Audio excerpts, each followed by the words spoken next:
Lewis, 92nd pole, your 5th in Barcelona. How difficult was that session? Because the temperatures are so high, something that you guys are not used to at all. Some of us are not used to it. You're not used to these high temperatures.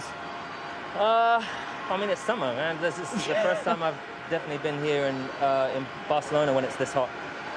And yeah, physically it's tough. I mean, it's so fast around here. It's the fastest we've ever been around here, obviously. So the forces through our body is pretty intense. And then the tires are what we're really struggling with. You know, you see us crawling around on the outlap. It's just to keep temperature out of the tires. But even with those slow laps, you still have temperatures rising. So that's what you're trying to manage on the laps. But I couldn't go quicker on my second lap, which I thought I could, but just wasn't a great lap. But the first one was decent, I guess, which did the job, thankfully.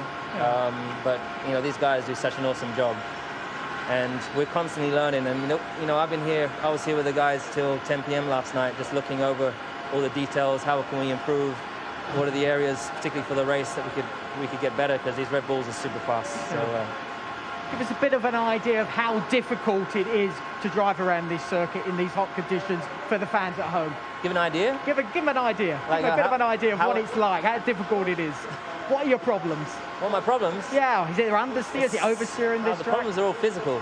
It's just the amount that you're able to brake now. It's the amount that you're allowed to apply to the brake is even heavier than before. So there's a lot of stress through your core. You're flat out through 3 and through 9, so a lot of stress on your neck. The whole body just wants to move to the side of the car. And as it's so hot, you have to be even more careful on the throttle, not to overheat the rear tires. And balance-wise, I think it's quite windy. If you look at the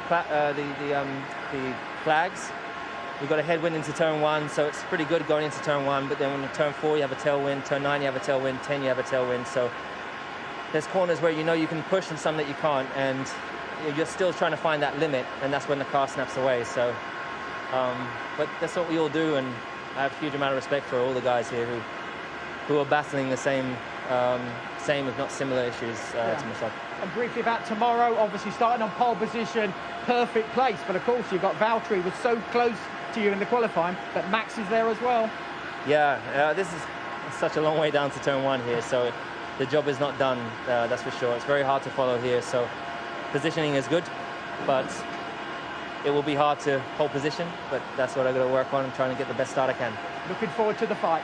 Thanks, man. Cheers.